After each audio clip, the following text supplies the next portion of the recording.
ازيكم يا شباب؟ عاملين ايه؟ يا رب تكونوا بخير يا رب وفي احسن حال دايما يا رب.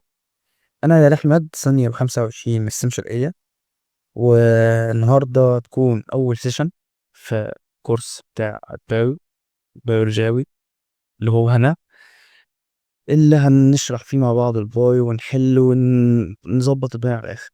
طب، في البدايه عامه انا عايز اتكلم معاك شويه، يعني نشوف الدنيا هتمشي ازاي في الكورس. بما انكم دفعة جديدة يعني عايز اتكلم معاكم شوية برضو، يمكن كلامي يفيدكم بحاجة او يفتح دماغكم على حاجة. اول حاجة انا من السن شرقية، وعديت بال3 سنين اللي انتوا لسه في اول اسبوع بالنسبة لكم دلوقتي، يعني مش هتبقوا فاهمين اوي الاحاسيس اللي انا بتكلم فيها. يعني انتوا دلوقتي في تجربة جديدة، ومعظمكم هيبقى خايف، معظمكم متوتر، مستغرب المكان، الناس، ناس جديدة ومدرسين جداد ونظام عامة مختلف عن زمان بكتير. يعني ستيم غير اعدادي وبتاع خالص، غير حتى ثانوي عام. حتى لما تيجي تقارن نفسك بثانوي عام، انا دلوقتي اهو خلصت ودخلت الكليه. يعني لو في حد ثانوي عام بيسمع الفيديو فانا اسف، بس انا فارق. يعني ستيم من اكتر من مميزاتها انك هتفرق عن اللي بره بكتير. دماغك وعقليتك وتفكيرك وطريقتك والاكاديميكس بتاعتك وكل حاجه، عارفين انت هتتطور كتير. بس الفكره بعد ما تخلص ال3 سنين لازم تكمل تطور في نفسك، لان اللي بره انت في الاخر هتخش كليه في جامعه ما، الله اعلم كل واحد مكتوب له ايه. هتخش هتبقى مع زمايلك بتوع ثانوي عام وستيم واي جي وامريكان. يعني انا معايا في دفعتي اهو، انا الحمد لله دخلت بشري عامه، الحمد لله بنا الاهليه. معايا من ستيم، ومعايا من ثانوي عام، معايا من اي جي، ومعايا من امريكا. فهتلاقي كلها سنه سنتين وهم بقوا برضه بيتطوروا. يعني أنا لازم هيتعودوا على نظام التعليم اللي هم فيه عشان يجيبوا درجات عاليه ويجيبوا امتيازات وهكذا، هم عايزين يجيبوا اعلى حاجه برضه. فلو انت كمان ما طورتش من نفسك هتبقى في مستواهم نفسه. انت كونك استمر فانت داخل الكلية فارق بخطوة. فالفكرة انك تكمل. وفكرة ان انا عملت الكورس ده هي اصلا يعتبر زي تكملة من ان انا اطور مهاراتي، ان انا ابقى حرفيا انا بحط على نفسي ضغط. طب مذاكرتها كتير او امانة انا بقالي اسبوع ونص وبس، والكمية رهيبة بصراحة. بس ان شاء الله يعني انا قدها، واي حد قدها، وانتوا قدها لو دخلتوا، اذا كان بقى طب، هندسه، علاج، اسنان، حسابات، كلها حاجات حلوه. وان شاء الله كلكم تبقى قدها. الدراسه في الكليه صعبه، بس للي يذاكر هي سهله. والدراسه عندكم كمان هي صعبه، بس للي يذاكر سهل. ف زي ما بقول لكم كده، خطوه الكورس دي اصلا انا بدات السنه اللي فاتت مع دفعه 27 اللي هي دلوقتي في سنه تانية عندكم. كنت بنزل فري على اليوتيوب كتجربة، بس عشان خاطر ان انا اخد فك او اخد خطوة ان انا اعمل كورس بفلوس ديت. فلقيت حرفيا انا بشتغل كده، انا حرفيا بعمل. وان الله يحب اذا عمل احدكم عملا ان يتقنه. فانا مش هدي كورس وانا مش مثلا مش قد الحوار كوقت وكنظام وككونتنت، ان انا مثلا مش يعني اجي اشرح. لا، في زمايلي تيم بيدوا كورسات وفي يوتيوب وفي مش عارف ايه. فلو انا مش هعرف اوفي المعلومة بالشكل الكافي، وكمان مش عارف اجيب اسئله كتير واحل وافهمكم الدنيا، فخلاص على ايه كده انا هبقى بضركم مش بنفع. فانا جربت السنه اللي فاتت، كنت نزلت المراجعات الترم الاول لسنه اولى وقتها اللي هم سنه تانية دلوقتي. والترم التاني نزلت شرح بس من غير مراجعات، وعملت شويه تيست بانكس كده، اسئله كتير وبتاع وبس. والحمد لله في كتير قوي جابوا ايه، ايه باي، اللي هو 90% ل 95. وفي بنت ما شاء الله عليها جابت ايه بلس. وفي كمان اللي جابوا بي بلس كتير قوي. فالحوار يعني حسيت الحمد لله ان انا كويس فيه. وطبعا انا سالتهم انتوا ده كان معايا انا اعتمادا على سنات انا، قالوا اه. فعشان كده قلت خلاص، طب الحمد لله انا قادر على الموضوع، فاخد خطوه الكورس دي وانا مطمن. وكمان يعني انا وقتها كنت سنه تالتة، كنت مركز على المذاكره شويه. انا جبت 621 ونص من 600 قصدي من 700، اللي هو 88.6 من 10. بس حاجة تقهر عامةً أنا هاقول لكم عشان الحوار ده قاهرني في تنسيق السنة اللي فاتت بتاع 24. أنا كنت هاخش بيه طب بشري عادي، كنت جايب طب بشري قناة السويس اللي هي في إسماعيلية، وكنت هاقلل الاغتراب وآجي هنا في حلوان أو بنها عادي جدًا. السنة دي يعني ما شاء الله المجاميع ضربت أوي، يعني برضه أنتم حتة التنسيق في سنة تالتة أنتم ممكن ما تكونوش فاهمينها أوي، فنقولها لكم كده ببساطة خالص، هي معتمدة على النسبة المرنة. يعني إيه النسبة المرنة؟ يعني مش زي ثانوي عام بيتحط لك حد أدنى اللي هو 92% مثلًا فيما فوق أنت طب بشري، بس فين بقى ما تعرفش ممكن تبقى جامعة إيه، يعني مثلًا أكيد بقى الأعلى اللي هم مثلًا 96، 97 دول يلحقوا مثلًا في القصر، 92 أنت رايح طب بس مثلًا ممكن تبقى في أسوان، في جنوب الوادي، بتعمل تقليل اغتراب وهكذا. إنما STEM هي معتمدة على النسبة المرنة اللي هي عدد المقاعد والترتيب. إحنا تنسيقنا بيبقى بعد المرحلة التالتة، يعني مرحلة أولى ثانوي عام وتانية وتالتة بيتوزعوا على الجامعات بتاعة مصر كلها بكل الكليات، في الآخر بيتبقى عدد مقاعد كده بيدوها لنا بقى، شوف إحنا المتفوقين بيعاملونا إزاي. فعدد المقاعد دي بقى بتتوزع علينا إزاي على حسب الترتيب الأعلى، يعني الأول على الدفعة يختار بقى اللي هو عايزه، والتاني يعني مثلا أول 10 على الدفعة دول على الدفعة كلها على مستوى مدارس الستيم كلها مرتاحين هيختاروا اللي هم عايزينه، وهكذا بقى نفضل من الأول لحد أنا دفعتي كانوا 986 واحد داخلين منهم، أنا كنت 440 عليه في ترتيبي يعني، أعلى من نص بحتة صغيرة، يعني الحمد لله من التوب 50، التوب 50% يعني مش توب 50 كرقم للأسف. أه بسم الله. بس فهو الحوار تنافسي، يعني أنت في تالتة ثانوي زميلك اللي قاعد معاك في الأوضة هو عدو ليك، يعني ممكن لو جاب درجة أعلى منك يعلى عليك، بس طبعا ده يعني انتوا كلكم في الآخر إخوات وساعدوا بعض، وده يعني حسنات انت حسناتك، واللي بيبخل بمعلومة ربنا مش بيوفقه. أنا ما كنتش ببخل بمعلومة على أصحابي، أصلا نشأة الكورس دي كلها هي أساسها إن أنا كنت قاعد بشرح لأصحابي بايو، وحسيت إن أنا بعرف أشرح كويس بايو، فقلت طب ما أجرب أعمل كورس للعيال وسنة أولى وتانية. وقتها الوقت ما كانش مكفي أوي إن أنا أعمل سنة تانية، فعملت سنة أولى بس السنة اللي فاتت. فالحوار مشي زي ما قلت لكم والحمد لله يعني نجح. وانا هدفي مش بيزنس قوي بصراحه، على قد ما هي حاجه انا بحب اعملها، وفي نفس الوقت انا برضو محتاج ان انا اكون نفسي، ان انا شاب ولسه فيا الرمق، يعني لسه عندي 18 سنه، فابقى شغال جنب الكليه زي ما كل الناس اللي في سن حرفيا انا دفعتي تقريبا اكتر من نصها في الاجازه دي كانوا يشتغلوا، قلت انا كمان هشتغل. هو بالنسبه لي الكورس ده الشغل بتاعي، وانا بحب الحوار، بحب اساعدكم. وعامة يعني أول شهر فري ديت مش عشان حاجة، أنا في سيشنات عملتها السنة اللي فاتت كان ممكن أحطها لكم عادي وتشوفوا منها الشرح، وإذا كان عاجبكم تخشوا، بس السنة دي في وقت معايا أكتر من السنة اللي فاتت، بحيث إن أنا قاعد في البيت بقى مش قاعد في السكن وقاعد لوحدي، فالحوار فيه تركيز ووقت أقدر إن أنا أكسبه أحسن في إن أنا أدي وقت للكورس ووقت للدراسة، فالحوار سهل بالنسبة لي دلوقتي. يعني أصلا السيشن التمبلت اللي انتوا شايفينه ده الباوربوينت ده الأسئلة بكل حاجة ما كانتش موجودة السنة اللي فاتت، كنت بصور بكاميرا التليفون معفنة على البورد بتاعت المدرسة، والصوت كان معفن وكل حاجة كانت معفنة والجودة وحشة، وحرفيا كنت يعني إيه حاجة على قد الإيد وقتها. إنما دلوقتي أنا طورت من نفسي شوية، فقلت أعمل لكم حاجة جديدة بقى بالتحضير الجديد بالتبلت الجديد بكل حاجة، وتبقى معاكوا أول شهر فري يمد معاكوا الدنيا شوية، وتشوفوا بقى لو الدنيا عجباكم ندوس في الكورس. واصلا الكورس ب150، واول شهر هيبقى فيه اوفرز كتير قوي، هيبقى فيه عروض كتير قوي ممكن تنزل ل100 جنيه اصلا، كورس يقعد 3 ساعات في الشهر ده.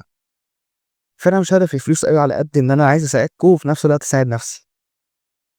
ف بس ده انا كنت عايز اكلمكم فيه، واهم حاجه ان انتوا ما تخافوش من الطريق.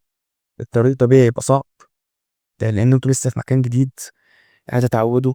يعني ما فيش حد مثلا بيلعب لعبه وبيبقى احسن حاجه فيها من اول دور، يعني ما بتكسبش من اول دور، بتاخد على اللعبه الاول بتفهم هي بتتلعب ازاي ومش عارف ايه، وبعد كده لما بتفهم ومع التجربه والتكرار بتكسب، صح؟ فهي ستيم نفس الحوار، انت داخل نظام جديد، عايش في غربه واصحاب جديد، اصحاب جدد قصدي ومش عارف ايه، فمع الوقت يعني حرفيا على بدايه الترم التاني انت هتكونوا فهمتوا الدنيا ده كتير قوي. دفعتي كلها فعلا اول ترم ده كنا لسه بنفهم ونشوف ده الكاب ومش عارف ايه، والبروجكتات، لا البروجكتات دي في تالتة، العملي والكاب وكل ده والمسابقات وكده. هتبدأوا تفهموا الدنيا مع أول ترم. تاني ترم هتبدأوا تدوسوا بقى وخلاص، كل واحد يشوف هو طريقه ايه ويمشي فيه. المذاكرة المذاكرة مهمة بالذات على فترات الكلية أهم، لأن التنسيق ككون دلوقتي ما بقاش أحسن حاجة. فالمنح بره دي فرصة غير المنح اللي بره، المنح اللي هنا. فانت يعني مش عارف انتوا فاهمين الجي بي اي ولا لا، بس يعني ممكن تخلوا حد من تانية او تالتة يفهمكوا. لو حد فاهم فالجي بي اي ده اللي هو من الاخر كده، لو انت جبت درجة عالية الجي بي اي بتاعك هيبقى عالي وتقدر انك يجيلك منح كتير. ده باختصار. فعشان كده المذاكرة في اولى وتانية وتالتة مهم. حتة السيلف ستادي دي انا شايف انها موجودة ومش موجودة. من بعد 2021 المنهج اتغير، ال اوز اتغيرت، بقت اصعب واكتر واشمل، مش زي زمان. فالدنيا انك تذاكر لوحدك دلوقتي صعبة قوي، خصوصا ان يبقى في كورسات كتير، وبصراحة مدرسين كفء قوي بيقدروا ان هم يوصلوا المعلومة فعلا اللي انتوا محتاجينها، والاسئلة اللي انتوا محتاجينها وهكذا، والامتحانات القديمة وكل ده. فعلشان كده يعني اللي مش هياخد كورس دلوقتي لو فعلا هيقدر يلم كل حاجة لوحده فما شاء الله عليك، بس الحوار بقى صعب، خصوصا ان غيرك كتير بياخد. مش هقول كده عشان تاخد معايا، والله مش هقول كده عشان تاخد معايا. انا دلوقتي انتوا معاكوا تقريبا 5 سيشنات شرح بحل قدامكم، لو عاجبكم تمام، مش عاجبكم خلاص براحتكم عادي والله. انا بحاول اساعد وهكذا. في مدرسين كتير تانيين برضو معايا في المجال اللي يعجبكم، واللي عايز يذاكر لوحده برضو يذاكر لوحده. بس حتة السيلف ستادي دي انت هتكسبها في السنة. يعني انت هتعمل بروجكتات كاب وبروجكتات مسابقات وعملي وحاجات كتير قوي هتعلمك الحوار. حتى انت نفسك كاستمر هتحس ان انا عايز اتعلم واعرف اكتر، حتى بعد ما تخلص السيشن بتاعتي او السيشن بتاعت اي شرح في اي مادة، تحس ان انت عايز تعرف معلومات اكتر. يعني تخش بقى تسأل شات جي بي تي، تخش تدور في اليوتيوب في جوجل، ايا كان المصدر بتاعك، تحس انك عايز تدور. دماغي ما وقفتش عند كده. فبس يعني ان شاء الله يعني ايه، الدنيا تبقى لذيذة. متخافوش تاني، متخافوش وتوكلوا على الله. واهم حاجة تثقوا في نفسكم، الإرادة مهمة. في ناس كتير وقفت في نص الطريق وحولت، ما تحولوش. المكان بجد هنا لذيذ ولطيف. وإن شاء الله يعني السنة تبقى لذيذة عليكم. إن شاء الله كلنا نجيب نجيب A بلس إن شاء الله. فنخش بقى، قبل ما نخش في الشرح، نظام الكورس ذات نفسه هيبقى عامل ازاي. هو إن شاء الله أول شهر هيبقى فيه معاكم، فهتكلم من مثلا تاني شهر او هتكلم في الشهر ده عادي. السيشن هي عبارة عن ايه؟ اول حاجة احنا بيبقى معانا قدامنا ال او اللي احنا هنشتغل فيه بالكونسبتس بتاعت السيل ثيوري. النهارده نشرح السيل ثيوري والديزيزز والريليشن اللي بتبقى ما بين الديزيزز او اللي هي المرض يعني، والايكونوميك ديفلوبمنت، التطور الاقتصادي. وعندنا كيس ستادي الملاريا ده ديزيز، ده مرض، وسيكل سيل ده مرض برضه. ده الكونتنت بتاع النهارده. فاحنا كل سيشن في الاول بنعرف احنا هناخد ايه النهارده. في ال اوز بتبقى كبيره شويه، هنقسمها على مثلا اسبوعين. فبحط قدامكم الكونسيبت وان احنا النهارده هناخد كذا وكذا وكذا. بعد كده في السلايد الفاضيه دي اللي انا كتبت فيها ايه بلس ان شاء الله، في السلايد دي بقى براجع على السيشن اللي فاتت. يعني دلوقتي دي اول سيشن فمفيش حاجه راجع عليها. السيشن الجايه ان شاء الله اللي هي هتنزل الاربع الجاي هراجع على شرح السيشن دي. يبقى كده ايه، ما يعني عشان لو في حد مثلا ما ذاكرش تاني بعد السيشن او المعلومه طارت منه يسترجعها تاني على طول. في اول سيشن بنراجع على السيشن القديم. بعد كده بقى بنخش في الكونتنت، الشرح بتاعنا عادي، نشرح السيشن بتاعتنا عادي جدا. بعد ما بنخلص السيشن بنراجع تاني. شوف يعني انا هراجع السيشن اللي بعدها المفروض على كونتنت السيشن ده، وفي نفس السيشن انا براجع السيشن تاني، بعيد الشرح تاني عشان لو في حد سقط منه حاجه، مراجعه سريعه كده. وفي الاخر ببقى جايب لكم مثلا 3 4 اسئله امتحانات قديمه على الشرح في السيشن. للمعلومه يعني الامتحانات القديمه بيجي منها اسئله تاني او نفس الافكار. وعشان كده الامتحانات القديمة مهمة. ففي آخر السيشن بحل امتحانات قديمة على الشرح في السيشن، ونقفل السيشن على كده.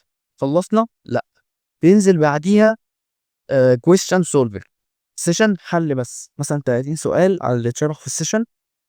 بنشرح تاني بس على سيرة أسئلة بقى، سؤال مثلا يقول لك مش في دماغي حاجة بس سؤال واختيارات، نشرح بقى ونحلل السؤال وهكذا عشان نبقى اتدربنا.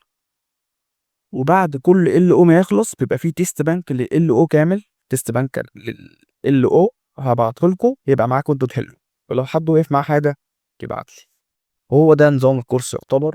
يعني هو الشهر 4 أسابيع، كل أسبوع فيه سيشنين، سيشن شرح وسيشن حل. نبتدي بقى على خير عشان ما اطولش عليكم قوي. نسمي الله.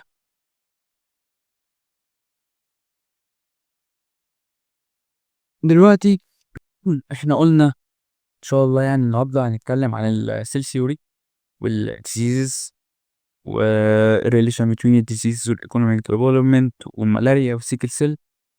وكمان هو كونسبت مش رئيسي، يعني مش كونسبت رئيسي عندكم، بس هنتكلم كمان على الميكروسكوبس المهمة، وهو ده حرفيا العمل بتاعكم أصلا. الميكروسكوبس والتايبس بتاعتها بس من غير تعمق قوي، يعني السيشن النهارده تكون خفيفة لطيفة. ال او هنخلصه في سيشن واحدة، فهو من أسهل ال اوز اللي هتعدي عليكم. فنسمي الله كده، بسم الله. دلوقتي يا جدعان احنا عارفين يعني إن العلم اللي احنا وصلنا له ده هو أساسه علماء. طبيعي يعني شوية علماء من زمان، كل شوية عالم يكتشف نظرية جديدة يقوم ناشرها، يجي عالم من بعديه يطورها وهكذا. وكل ده هل احنا علينا نعرف العلماء كلهم؟ لا، يعني حتة العلماء كلهم باللي عملوه في الكيمستري مش هنا. احنا هنا هناخد طراطيف. يعني أول حاجة نبتدي بيها خالص هي السيل ثيوري. السيل ثيوري هي متقسمة عندنا 3 برنسبلز أساسيين. عندنا اول برنسبل اساسي، التلاته دول نحفظهم زي اسامينا، وهي ان اول حاجه ال all organisms are made up of one or more cells. يبقى all organisms are made up from one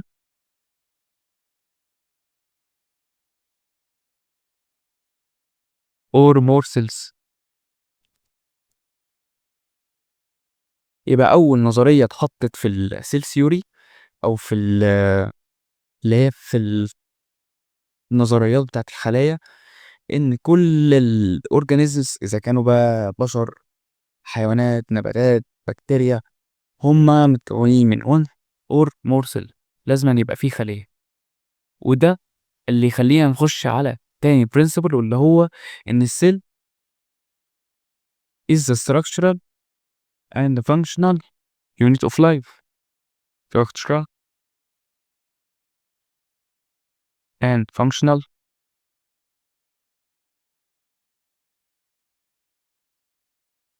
unit of life. يعني إن الخلية هي أساس الحياة.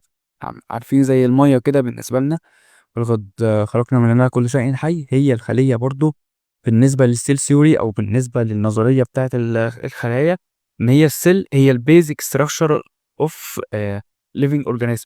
إحنا ما نقدرش نعيش من غير الخلايا، لأن الخلايا فيها النيوكليوس اللي فيها الدي ان ايه بتاعنا، اللي هي الجيناتيك ماتيريال بتاعتنا، اللي هو كل صفاتنا. يعني مثلا حد مثلا عينيه ملونة، حد شعره لونه بني، حد شعره لونه أشقر، الطول، العرض، كل ده.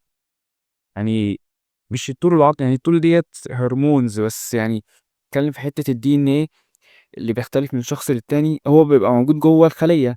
ال- الميتوكوندريا مثلا اللي بتعمل اي تي بي، الاي تي بي اللي هو مصدر الطاقة. اظن المعلومات دي عدت عليكم قبل كده. فالسيل هي الاستراكشر اند فانكشنال يونت اوف اللايف بتاعتنا. طيب، تالت برنسبل معانا ان هي all cells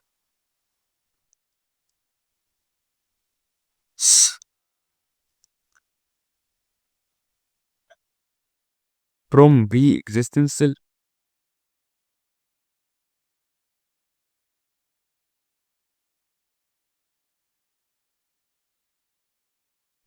كل الخلايا هي نشأت من خلايا كانت موجودة قبل كده. احنا خدنا في تالتة اعدادي الميتوزيس والميوزيس، صح؟ ان احنا عندنا خلية وبتتقسم خليتين. مش فاكر تالتة اعدادي ولا تانية اعدادي، والله انا دلوقتي في اولى كلية، فانا مش فاكر كان المنهج ايه بالظبط، بس تقريبا كان في تالتة اعدادي يعني. احنا خلية عندنا ايه تتقسم لخليتين، ده في الميتوزيس، يا اما الاربعة، يا اما الاربع خلايا. ده في الميوزيس يعني، خليها جنب بعض احسن. فهو ده البرنسبل التالت، ان كل الخلايا بتيجي من خلية اساسية. طب مثلا لما نقول طب الطفل دوت مثلا او الجنين الجديد اللي هو بيبقى جايب منين الخلايا بتاعته؟ بتبقى جاية من السبيرمز او الاوفا اللي هي الريبرودكتيف سيلز بتاعت البيرنت. ان السبيرم تخش في الاوفا، وبيكونوا زيجوت جديد بقى، بيعملوا زيجوت. الفلتريشن ده اصلا العمليه دي بنسميها فلتريشن، بتخلي الزيجوت فيه جواه خلايا اسمها ستيم سيلز، يعني هناخدها اصلا ده ال او كمان عندنا في ال او 7. الستيم سيلز دي بقى بتنشأ عن طريق الفلتريشن بتاع السبرم مع الاوفا، فتطلع لنا خلايا بقى تبدأ انها تكون لنا الجسم بتاع الطفل. فايه هما السيل ثيوري اللي عندنا؟ all organisms are made up from one or more cells. Cell is the structural and functional unit of life. All cells arise from pre-existing cells. طيب، عندنا البرنسبل الاولاني ده اللي هو all organisms هم made up from one or more cells، اللي حطوها كانوا اتنين علماء، نكتب اسمهم بلون تاني كده الاسود مثلا، اللي هم كانوا اسمهم شوان وشنايدر. شلايد، شوان وشلايد. الاتنين دول هما اللي حطوا البرنسبل بتاع ال all organisms are made up of from one or more cells. وعندنا كمان ان ال all cells arise from pre-existing cells، برضو هما اللي حطوها شوان وشلايدن دول. طب cell is the structural and functional unit of life، مين اللي حطها؟ انا مسحت دي بالغلط لان هنتبع تاني. مين اللي حطها ديت؟ اللي حطها عالم اسمه فيرشو. عشان ممكن يسأل في الامتحان يقول who is the scientist that stated that مثلا the cell is the structure and function unit of life، هنقول فيرشو، يبقى عارفين. ماشي، نرجع بقى الإف اللي اتمسحت دي بس. كلام سهل لحد دلوقتي، وكلام يعني بسيط لحد دلوقتي. نخش دلوقتي بقى على science and microscopes، العلماء وعلاقتهم بالميكروسكوبس. عندنا في الأول في 1665 1665 جه عالم اسمه روبرت هوك.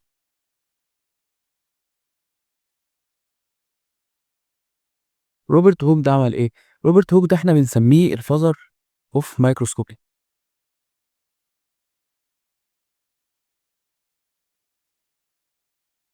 ليه بنسميه كده؟ لان هو اول واحد يعتبر استخدم الميكروسكوب. كان ميكروسكوب بدائي خالص يعني، هو بس يا دوب يعني كبر سنه صغيره، ما شافش حتى التفاصيل. بس هو يعتبر اول واحد استخدم ميكروسكوب. استخدمه ازاي؟ هو جاب ميكروسكوب، يوز الميكروسكوب على حته كوره ما تفهمش.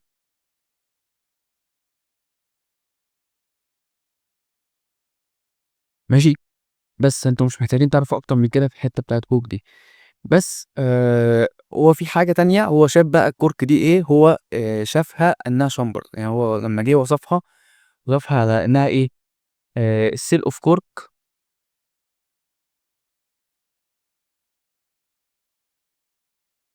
از لايك ا شامبر، زي اوضه كده. اللي احنا عارفين الخليه هي عباره عن زي ايه، اوضه فعلا، اوضه جواها نيوكليوس، جواها الرف اندوبلازم كريتيكولم والسموث، وجواها الريبوزوم، جواها الميتوكوندريا، جواها اورجانيز كتير. فهو شاف السيل دي على انها اوضه جواها حاجات كتير بس. انما ايه دي ايه ودي ايه ودي ايه، معرفش يوصل لنقطه زي دي. بس جه بعدها عالم تاني اسمه آه انطوان نخلي مثلا ده نمبر 1 وده نمبر 2. عالم اسمه أنطوان فان ليونهوك. أنطوان فان ليونهوك دوت هو داتش ساينتست، عالم هولندي. عمل ايه أنطوان ده؟ هو وقتها عمل ميكروسكوب، ميكروسكوب ميكروسكوب بقى ميكروسكوب بأي بيس، ويقدر ان هو يزود بيه شوية. واكتشف بيه وقتها، يعني هو ما كانش ميكروسكوب زي دلوقتي، دلوقتي ده حاجات حديثة. الميكروسكوب وقتها العدسة بتاعته تقدر تكبر كويس لدرجة انه اكتشف البكتيريا. هو discovered بكتيريا، وسماها وقتها ايه؟ الانيمال سيلز. يبقى احنا عندنا كده في اول 2 علماء استخدموا الميكروسكوب هم روبرت هوك وانطوان فان ليون هوك. روبرت هوك قال ان الميكروسكوب او مش قال، استخدم الميكروسكوب في انه يبص في حته خشبه، حته كورك، وسماها او شبهها بالشمبر، انها اوضه. بعد كده جه بعديه فان ليون هوك اللي هو العالم الهولندي، هو عمل ميكروسكوب وشاف فيه البكتيريا وسماها انها الانيمال سيلز. طب بعد كده جه العلماء الاثنين بتوعنا اللي احنا لسه قايلينهم، شوان و شلايد. دي الاول سلايد. شوان ده بنسميه الفازر اوف انيمال سيلز، هو اللي اكتشف الانيمال سيلز بالميكروسكوب واللي حط البرنسبلز بتاعتها. وشلايدن هو الفازر اوف بلانت سيلز،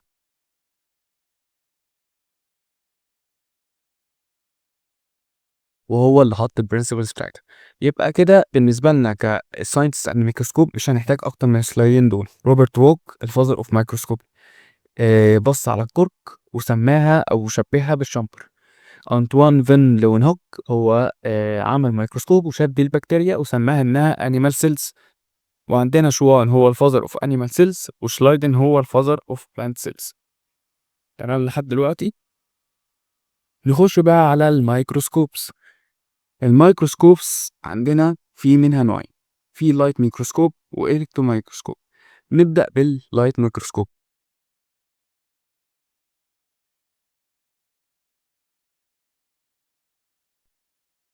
او اللي بنسميه باختصار يعني ال ام. مش سجاير عشان عارف انتوا عيال. ال ام ده اللي هو اللايت ميكروسكوب. ما تجيش في الامتحان يقول لك ال ام تقول له سجاير كليوباترا. لا، ال ام احمر ولا ال ام ازرق. اللايت ميكروسكوب. اللايت ميكروسكوب عندنا نتكلم عليه. هو عامة أول حاجة السورس بتاعه بيبقى إيه؟ بيبقى دي أور إلكتريك لايت. وحاليا اللي بنستخدمه هو الإلكتريك لايت ده، اللي هو بيبقى ميكروسكوب تحتيه لمبة بتوصلها بفيشة وبتنور. زمان كانوا مثلا الميكروسكوب اهو، هرسم أي رسمة عبيطة يعني. ده الميكروسكوب اهو، ودي الأي بيس هنا.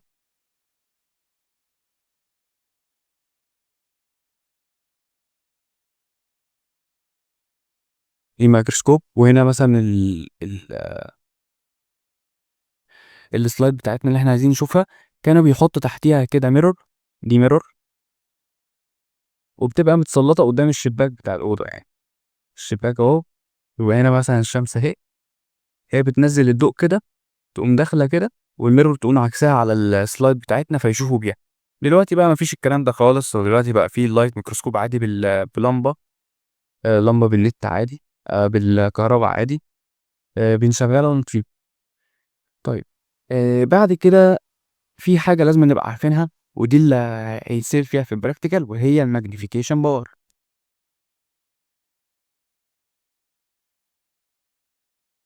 ايه الماجنيفيكيشن باور دي؟ هي قوة التكبير، الماجنيفيكيشن اللي بيعمله مايكروسكوب. ودي بتبقى ازاي؟ بنعمل مالتيبلاي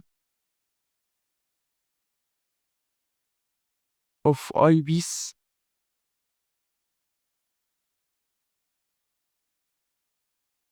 باي ذا اوبجكتيف لينس. يعني ايه اي بيس ويعني ايه اوبجكتيف لينس وايه الكلام ده؟ تعالوا كده نشوف الحوار ده ايه. احنا عندنا ده الميكروسكوب اهو، ده الاي بيس اللي احنا بنبص منها. احنا عينينا ايه؟ يعني اعذروني على الرسمه، هي كويسه يعني. دي بنبص منها. وده الاوبجكتيف لينس. الاوبجكتيف لينس اهو بيبقى فيه عندنا 3 اوبجكتيف لينس بتاعت الوان مختلفه. عندنا اللي هو الازرق والاصفر والابيض. هتكلم عليهم دلوقتي. الاوبجكتيف لينس دول هم اللي بيكبروا السلايد بتاعتنا. لو مثلا هنا عندنا سلايد اهي جواها سيل مثلا، هما بيكبروها. والاي بيس كمان بتكبرها اكتر، بس اللي بيكبر اكتر طبعا الاوبجكتيف لينس. فدي عدسه ودي عدسه، يعني عارفين انتوا بيبقى في عدستين عشان يكبروا الحوار. فعندنا الماجنيفيكيشن باور بتبقى مالتيبلاي اوف الاي بيس. لو مثلا الاي بيس دي ب 10 والاوبجكتيف لينس ب 40، فبنعملهم مالتيبلاي تبقى 400. ماشي. قلنا دلوقتي ان احنا عندنا 3 اي بيس، قصدي 3 اوبجكتيف لينس. التلاتة دول هم عباره عن ايه؟ عندنا بلو، او نبدا بالترتيب يلو. ودي الماجنيفيكيشن باور بتاعها بيبقى 10 اكس. وعندنا بلو، ودي الماجنيفيكيشن بتاعها بيبقى 40 اكس. وعندنا كمان الوايت،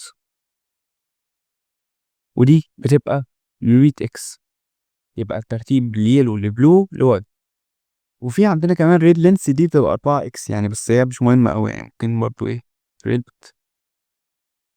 تبقى 4 اكس. بس ما بنستخدمهاش كتير يعني، ان التكبير بتاعها صغير نوعا ما. بعد كده في نقطة كمان، وهي الريزوليوشن باور.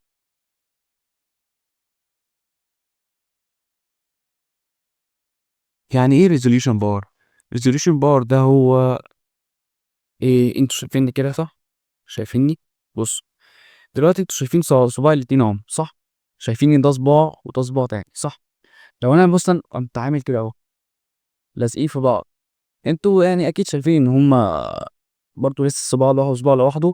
بس لو انا عملت كده بقى، انتوا شايفين صباع واحد. هي دي الريزوليوشن باور. بيبقى تحت الميكروسكوب، بيبقى مثلا في مثلا نقطة ريبوزوم أو ريبوزومية مثلا جنب ريبوزومية تانية، بس طبعا ده حاجات صغيرة قوي. فالريزوليوشن باور دي هي قدرة إنك تشوف كل ريبوزومة لوحدها من غير ما يكون الاتنين لازقين في بعض يعني. إنك تشوف دي لوحدها ودي لوحدها، وتبقى شايف إن في بينهم فرق، تبقى عارف تفرق دي عن دي. طبعا الحاجات دي بتتحسب بالمايكروميتر والنانوميتر، يعني حاجات صغيرة قوي يعني. بنكمل. قلنا ان الريزوليوشن باور هي بتبقى المساحه اللي ما بين جسمين، ان انت تقدر تحدد ان ده جسم لوحده وده جسم لوحده. طب يعني مثلا لو نعملها التعريف، فهي السمولست distance between two objects او two particles. بقى احنا بنتكلم في ميكروسكوب two particles at which they can be seen as two separate particles، او نكتب objects بقى عشان المكان. ماشي. يبقى الريزوليوشن باور هي عبارة عن ايه؟ smallest distance between two particles at which they can seen as two separate objects. لسه شارحها دلوقتي. طب الريزوليوشن باور بتاع اللايت ميكروسكوب هو كام؟ بتاع اللايت ميكروسكوب هو 0.2 مايكرومتر. مايكرومتر. او نكتبها بلون تاني عشان ايه كله احمر في احمر كده، جواباتكم. لا. م.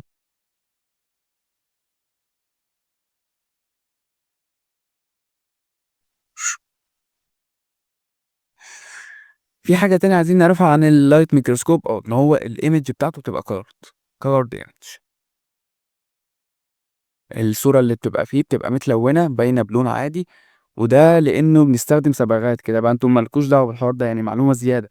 عشان أنا لسه واخدها الأسبوع اللي فات عندي، إن إحنا أصلًا العينات اللي بتتحط في الميكروسكوب دي ونشوف الميكروسكوب بنحط عليها صبغات بتبين اللون بتاعها، لإن في الحقيقة أصلًا الخلايا colorless ما لهاش لون، فعشان نشوفها وندرس التفاصيل بتاعتها بنحط لها صبغات بتلونها، فاهمين؟ أو بعد كده نخش على اللي بعده. تعالوا كده نشوف بس الstructure بتاع الميكروسكوب ده. إحنا قلنا عندنا هنا الأي بيس، تعال نرجع اللون الأحمر. هنا أي بيس وعندنا الأرم الدراع عادي. النوزي بيس ديّة اللي بتبقى مثبتة الأوبجكتيف لينس يعني، مش مهمة الstage اللي بيتحط عليها الslide. الdiaphragm دوّة بيprevent الsource بتاع الlight إن هو يقع، يعني بيprevent الdiaphragm ده prevent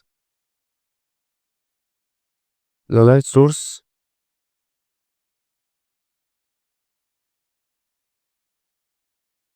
from slide، إن هو يقع، هو اللي بيبقى مثبت الكشاف يعني. عندنا الcoarse adjustment والfine adjustment. طبعًا النظر بتاع كل واحد فينا مختلف عن التاني، يعني في واحد نظره كويس، نظره ضعيف، نظره متوسط. قاع العين ذات نفسه مختلف من شخص لشخص، فالcoarse adjustment والfine adjustment دول اللي بنعدل بيهم الارتفاع بتاع الإيه، بتاع الstage. ممكن نرفعها شوية أو ننزلها شوية، ممكن نحركها يمين أو شمال وهكذا، نحرك الslide يمين أو شمال أو نحرك حتى الobjective lens. فهو دول الcoarse adjustment والfine adjustment. والlight source اللي هو عندنا الlamp lamp أيًا كان يعني اللمبة، والbase بتاعتنا العادية. تمام. في أي مشاكل في الميكروسكوب ده اللي أنتوا هتخشوا عليه العمل يعني، وكده كده أيًا كانت الrelease بتاعة البايو بتاعتكم هتساعدكم فيه يعني. ط بعد كده، أو في نقطة نسيت أقولها في الlight microscope بس هنبقى نرجع لها بعدين يعني لمّا نخلّص الelectromascope. دلوقتي إحنا هنخش في الelectron microscope. نكتبها فوق كده electron microscope.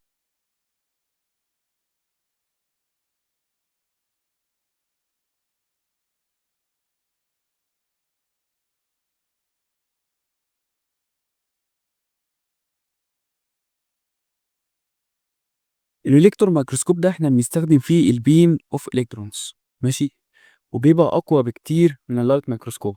وعندنا منه نوعين، أول نوع اللي هو الtransmission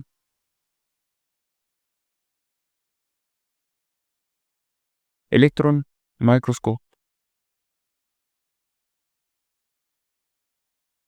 واللي بنختصره بTEM transmission electron microscope. هو ده شكله، بيبقى كبير أوي. عامةً هو ما بيستخدموش غير في المعامل الكبيرة، يعني لو في حاجة مهمة أوي أو ما نقدرش إن إحنا نشوفها بالlight microscope. إيه الفرق طب بينه وبين الlight microscope؟ هو used to study ultrastructural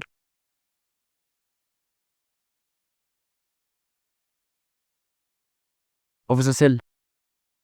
زي مثلًا الصورة اللي عندنا دي بتاعة الميتوكوندريا أهي. صورة زي دي استحالة تيجي بالlight microscope، إن إحنا نشوف تفاصيل الميتوكوندريا من جوّه والDNA اللي جواها وكل ده ما بنشوفهاش بالlight microscope العادي. لإن ليه؟ لإن إحنا عندنا transmission electron microscope بيوصل لtimes مليون في الmagnification power بتاعته، يعني رقم كبير أوي magnification. وهي دي الحتّة اللي أنا نسيت أقولها في الlight microscope، إن هو بيوصل بس لحد من 2000 ل4000 في الmagnification بتاعه، magnification power. ففرق كبير، فرق كبير فعلًا. فعشان كده الإلكترون مايكروسكوب هو أحسن، بس أغلى طبعًا وأصعب في التنفيذ وهكذا. ف الترانسميشن إلكترون مايكروسكوب هو عبارة عن ميكروسكوب بنستخدم فيه الإلكترون بيمز في استخدامه. بنستخدم الترانسميشن دوّة في إن إحنا نstudy الultra structure of the cell. وبيوصل لحد مليون.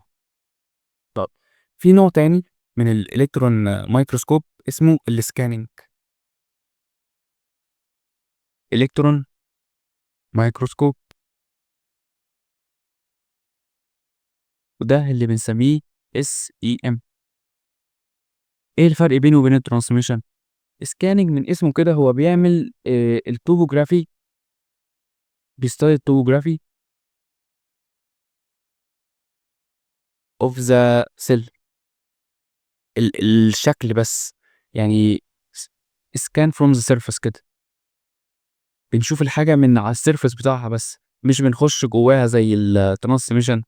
زي الصورة اللي قدامكم دي كده، دي الصورة بتاعت السيليا اللي هي الشعيرات اللي بتبقى في الخلايا. فشوفوا ما شاء الله، يعني الصورة كأنها متصورة في بحر مثلا ولا حاجة، وتحسها شعاب مرجانية أصلا.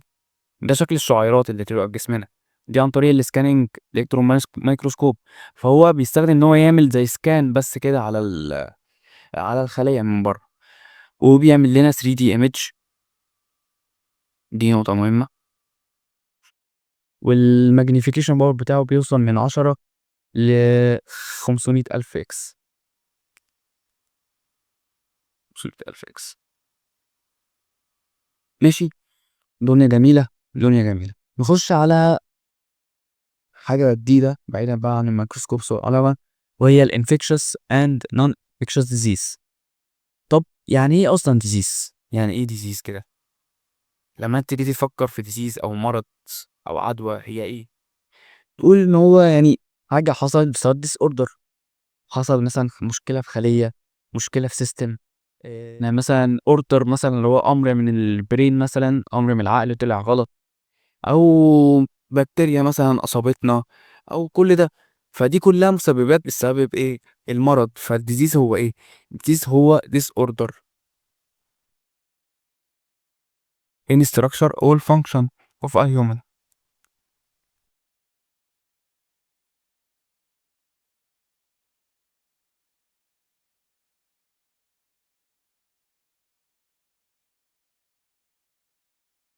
او animals او plants، ايا كان اي living organism، اي disease بيحصل لاي living organism بيبقى بسبب disorder في الاستراكشر او الفانكشن بتاعت اليوم، وبيبروديوس symptoms.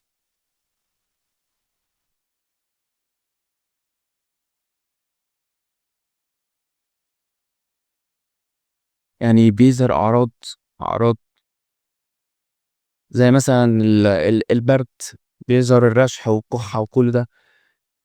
أه والشرط من الشروط الأساسية، شرط من الشروط الأساسية ما تكونش direct result، not a direct result from physical energy. يعني ايه؟ يعني مثلا ما تكونش بتلعب كورة في الحجز، او مثلا لو بنت تمرني مثلا مش عارف باليه، مش عارف يعني تمرني ايا كان يعني، ووقعتوا مثلا على رجلكم واتكسرت، هل ده ديزيز؟ لا.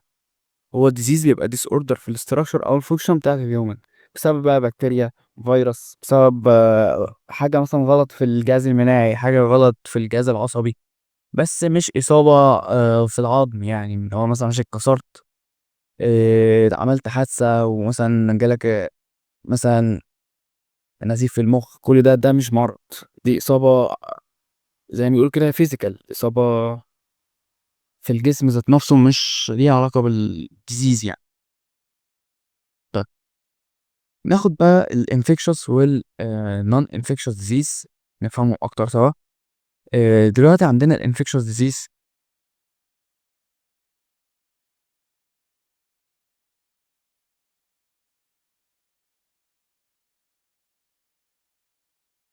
هو عبارة عن ايه الانفكشوس ديزيز ده؟ هو مرض معدي، مرض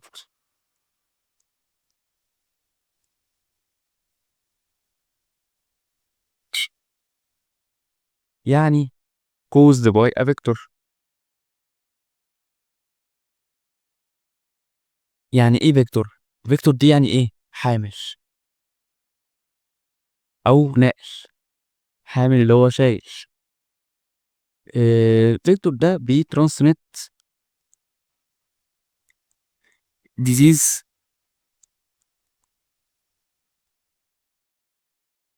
from host to another.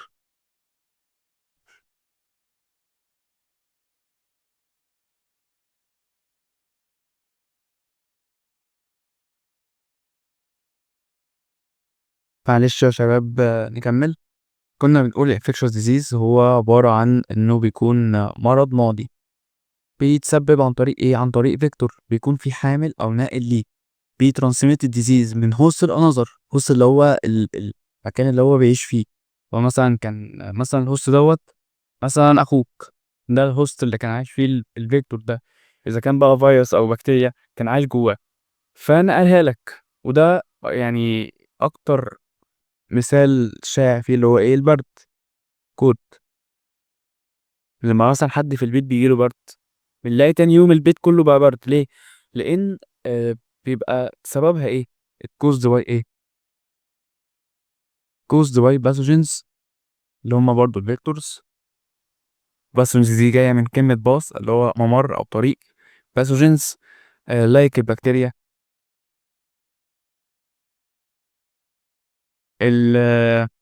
الفيروس، أو الفنجاي. زي قلنا الكولد عندنا البرد، مجرد انت مثلا لو تنفست بس مجرد نفس جنب مثلا حد ما عندوش العدوى ممكن تنقل له عدوى، الا بقى لو الجهاز المناعي بتاعه قوي قوي وعارف يصدها بدري يعني. لو مثلا كحيت في وش حد وانت عيان فهيتنقل له العدوى ما انت عندك برد. زي مثلا كان عندنا ايه تاني؟ كوفيد 19 لما الكورونا انتشرت كانت مرض معدي. التوبركلوزس هناخده في ال او 2 برضه ده مرض معدي. ماشي. عندنا بقى من الناحية التانية non infectious disease.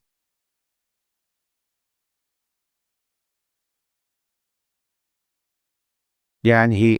مرض المرة دي غير معطي.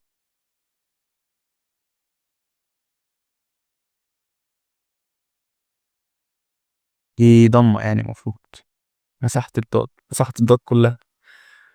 مرض غير معطي.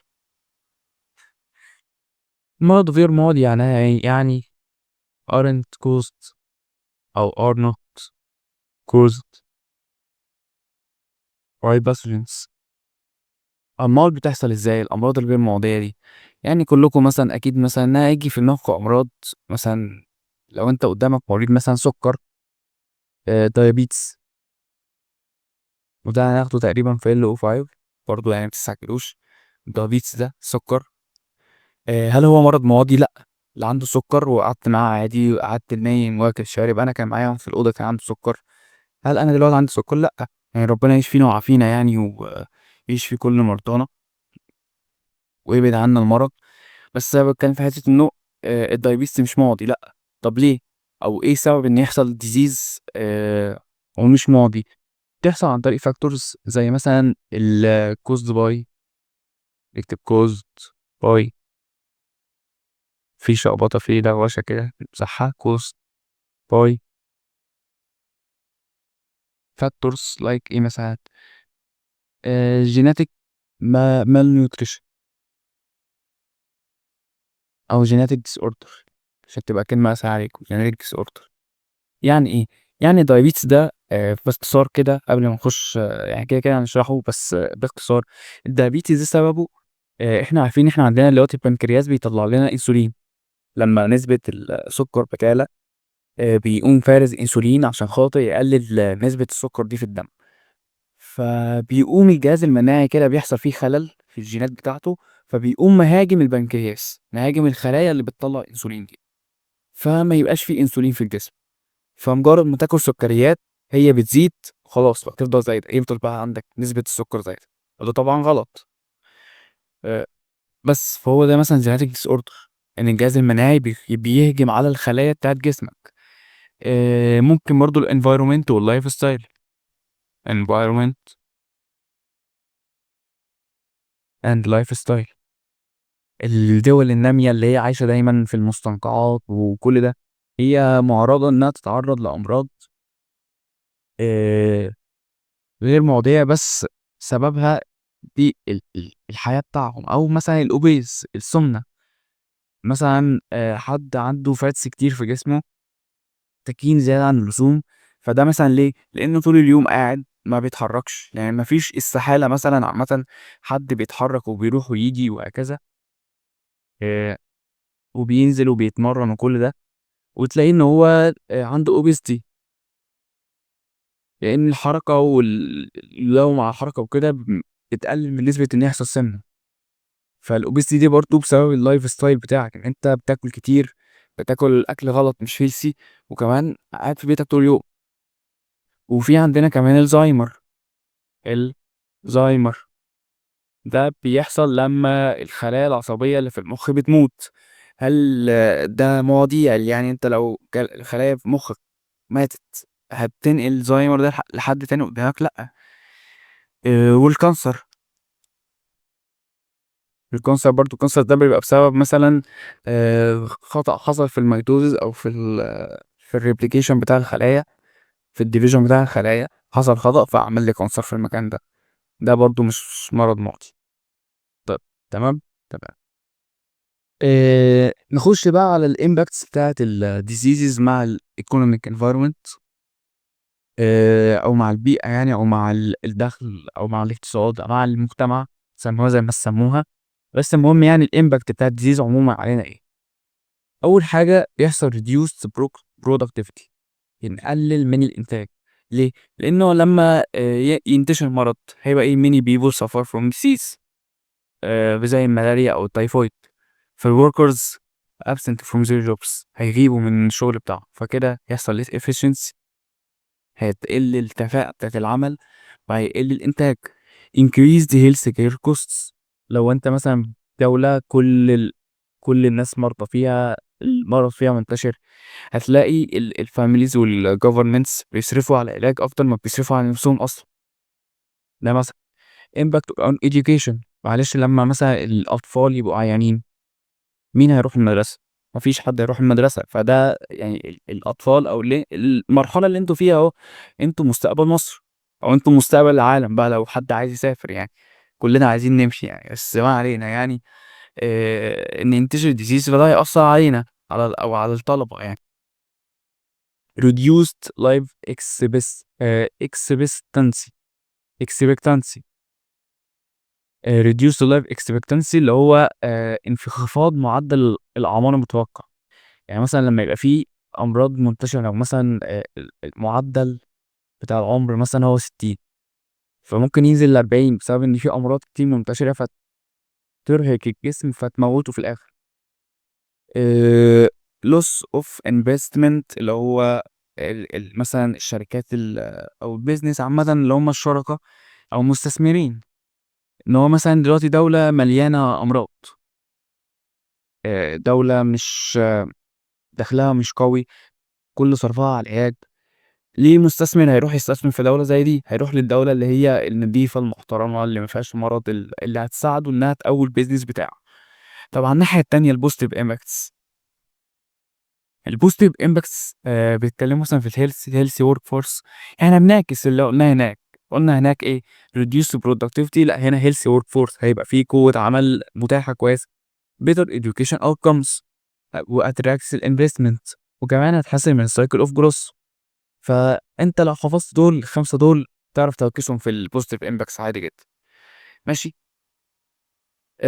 break time، يعني لو حابين تفصلوا بقى دلوقتي، تقريبًا عدّى بتاع نُص ساعة أو ساعة إلا ربع من الشرح. آآ break time بقى، لو أنت عايز تskip ال10 دقايق دول سكيبهم، لو عايز تقوم تشرب حاجة وتيجي تكمّل براحتك. بس عامةً أنا هاخد الbreak بتاعي معاكم، ومثلًا هاحكي لكم موقف مثلًا حصل معايا وأنا في سنة أولى. نفتح الكاميرا كده، شايفينّي كده؟ ماشي. آآ أنا في سنة أولى. دلوقتي أنتم طبعًا داخلين تسمعوا عن المسابقات وكده، وعايزين نعمل CV بقى ونقدّم على منح في الجامعات، ونخش مسابقات وناخد مراكز. عامةً أنت STEMer، فأنت لازمًا تخش مسابقات أو programs يعني، فتخش الاتنين. أنا قدّمت في ده ودخلت ده. يعني أنا مثلًا خدت مركز تالت في ESTEF، environmental engineering. وصلت ايسف، دخلت ايسف مرتين، مره في اولى ودي اللي هحكي لكم عليها دلوقتي، ومره في تانية. في اولى دي وصلت محافظه، وفي تانية دي وصلت جمهوري. واي كلاب مسابقه كده كويسه، تقريبا هي احسن مسابقه على مستوى مصر يعني، وصلت فيها فاينلست. فدي كانت تجربتي انا من كانجازات. انا دخلت مسابقات كتير بس ما عملتش فيها حاجه يعني، دخلت كسيرتيفيكيت بس، شاركت، ما حققتش انجاز. دول الانجازات اللي انا حققتها. فانتوا كاستمرز لازم تخشوا مسابقات. للاسف هي دي ضغط ساعات، تحس انك لازم لو انت ما دخلتش تبقى قليل. بس في ناس عامه ما دخلتش مسابقات برضو، بس كله يعني. عامه الحوار ممتع، وانك تروح مسابقه مع صحابك وتعيش الجو بتاع المسابقات ده بقى في مكان جديد. يعني رحت مسابقه في اسكندريه، ورحت مسابقه هنا في اكتوبر، ومسابقه في جامعه النيل، مسابقه في شبين الكوم، وفي الشرقيه. انا ستيم شرقيه كانت في مسابقات عندي. فالترحال ممتع، بالذات مع صحابك، وتعيشوا فايبس جديده، و... وحاجه كده تضاف لخبرتك. يعني انت زي ما بقول لكم كده، قلت لكم في اول سيشن، انت تفرق عن بتوع ثانوي عام. يعني في من ثانوي عام بيخشوا مسابقات بس كلها، شوف انت ثانوي عام مثلا دفعتك يبقوا 2 مليون واحد، وانتوا كاستمرز بس 2500. فلما 2500 دول كلهم يخشوا، غير لما تلاقي 2500 زيهم من ثانوي عام من ال 2 مليون بيخشوا. فاظن ان اغلب مثلا ثالثه او تانية عندكم بيقول لكم ما تخشوش مسابقات، بس انا شايف انكم تخشوا حتى لو بفكره عبيطه. يعني انا دلوقتي هوريكم حاجه. اه اه اه.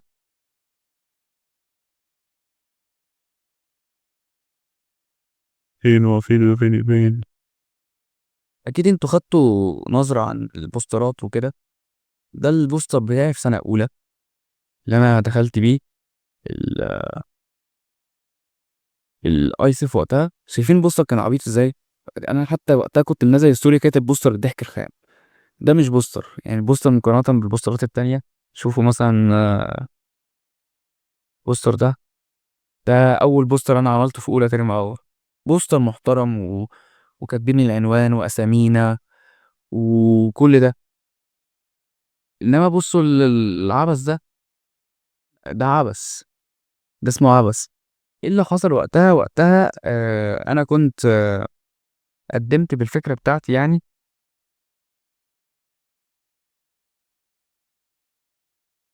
يعني الكاميرا فصلت تقريبا ولا مش عارف، بس ما علينا يعني. انا بقول لكم قدمت وقتها بالفكره بتاعتي عادي. آه بس ما كنتش عارف ان انا المفروض اعمل بوستر. ما عرفتش غير قبل المسابقه بيومين، يعني قبل المعرض بيومين. فرحت اشتريت حتتين الكرتون دول، وقمت طابع الورقتين دول وحطيتهم عليهم. انا ما كنتش عارف ازاي اعمل بوستر اصلا، كنت لسه في سنه اولى. ودخلت والفكره بقى في ايه؟ الفكره ان انا الحمد لله وقتها وصلت المحافظه. يعني انا وقتها ثانيه احط بس الشاحن.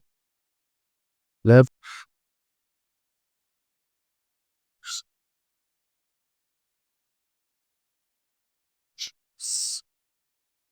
بقول لكم انا وصلت بقى وقتها محافظه، يعني انا عديت اول مرحله دي، والمرحله اللي بعدها ما وصلتش. تخيل انا اصلا كنت داخل بالبوستر ده، يعني وراه الكوداني بوستر الضحك الخام. يعني ده مش بوستر. كتبنا الكيوردز احنا بقلم ماركر، وكتبت اسمي انا وصاحبي وقتها احمد نشأت. جات له منها في امريكا عامه، كلينيكال كيمستري يعني ما شاء الله. وكتبنا من فوق جي 10، وهنا العنوان، وهنا حبه هبل كده. مش زي البوسترات الطبيعيه يعني، مش زي ده، مش ساينتفك بوستر خالص. بس اللي كان على قد الايد وقتها يعني.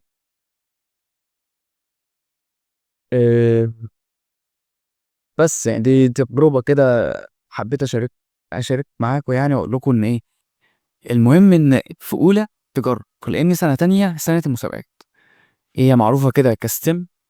اولى بتجرب بتفهم بتتعلم، تانية في مسابقات وبروجرامز، تالتة بتذاكر. هل ده معناه انك ما تذاكرش في اولى وتانية؟ لا، ذاكر في اولى وتانية، وهات جي بي اي عالي، عشان خاطر لو هتقدم على منح بره ولا حاجه هتحتاج الجي بي اي العالي ده. ان انت بعد اولى وتانية بيطلع لك اكسبكتد لتالتة، متوقع لتالتة، بيبقى مبني على اولى وتانية. فانت لو جبت جي بي اي قليل ما فيش. ولا لو عايز تخش خش، جرب، خش كتجربة مش كهدف. يعني انت في سنة تانية لما تخش تبقى متارجت انك تجيب مثلا العالمي في ايسف، تاخد مركز في استف، تاخد مركز في المسابقة الفلانية. بس في اولى مجرد تجربة، عشان تخش في تانية انت فاهم، مش تخش انت لسه بتجرب لسه بتحاول. مش فاهم الدنيا ازاي، مش فاهم يعني ايه بوستر يتعمل ازاي، حتى هتكون فاهم سبب الكاب، بس بوستر الايسف بوستر المسابقات بيبقى غير الكاب، في تفاصيل بتفرق. فانت لما تخش السنه دي تفهم الفرق، تفهم ازاي السنه الجايه بقى تخش على طول وتدوس. بس دي الفكره. فانا بقول لكم، انا في سنه اولى عملت بوستر عبيط اصلا ما ينفعش يبقى بوستر، ودخلت وتاهلت عادي الحمد لله. تجربه عبثيه كده. وقتها قعدت انا وصاحبي ده، انا والنشأة ده، قعدنا سهرين لحد الساعه 3 الفجر، ودي كانت بالنسبه لي وقتها معجزه. يعني انا قعدت صاحي لحد 3 واصحى الساعه 6 عشان المعرض. يا لهوي، ده انا كنت مش قادر مش خاطر نعمل البوستر ده. فبس يعني كده ايه، بريك تايم صغير، نكمل بقى السيشن. نخش دلوقتي بقى على الكيس ستادي بتاعتنا، واللي هي الملاريا. انتوا سنة أولى ترم أول، بس اللي هتاخدوا فيه كيس ستاديز كتير زي الملاريا، التوبركلوزز، السيكل سيل، الدايابيتس، الاتش اي في، اللي هي أمراض يعني بعد كده مش هتاخدوا تاني، لا في أولى ترم تاني ولا في تانية عامة. في تالتة بقى تاخدوا شوية أمراض كده برضو، مش حفظ كلها بس تبقى عارفين فكرة عنها يعني. بس ما علينا، نخلينا في منهجنا دلوقتي. عندنا مرض الملاريا ده كان زمان منتشر في الدنيا كلها، تقريبا حوالين العالم كله، حوالين العالم كله.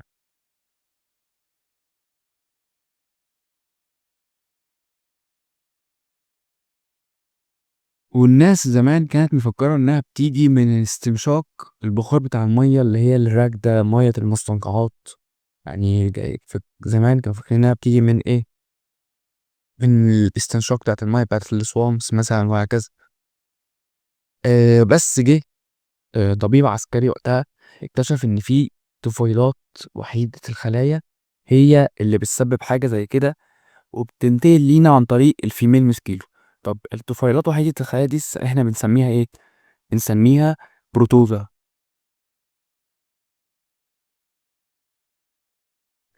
يبقى بروتوزا دي هي طفيلات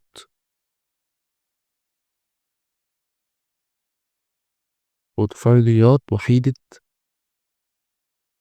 الخلايا، سنجل سيلز، سنجل سيلد ايكاريوتيك، كده الانجليش برضو سنجل ايكاريوتيك سيل. طب البروتوزا دي كانت بتخش، او لما كان مثلا الموسكيتو بتنزل مثلا في الإصابة ده تستنشق منه، كانت بينتقل لها البروتوزا ديت، وبتخش جواها والموسكيتو دي تبدأ إنها تنقل المرض ده. طب تعالوا نفهم أكتر الحوار. دلوقتي إحنا عندنا آه، الملاريا ليها لايف سايكل. طب تبدأ إزاي؟ تبدأ عن طريق إن إحنا قلنا، خلينا هنا نبدأ إن إحنا أول حاجة قلنا إن يبقى فيه البروتوزا ديت بتخش عن طريق أكنها إيه، باراسايت. باراسايت دي يعني طفيلي. طفيلي. الباراسايت ده بيخش جوه فيميل موسكيتو زي الناموسة، بس مش أي فيميل موسكيتو، فيميل أنوفيل موسكيتو. يبقى أنهي نوع من الموسكيتو هو اللي بينقل العدوى بتاعة الملاريا؟ الفيميل أنوفيل موسكيتو. طيب الطفيلي ده هو اسمه ايه، او بنسميه بلازموديوم.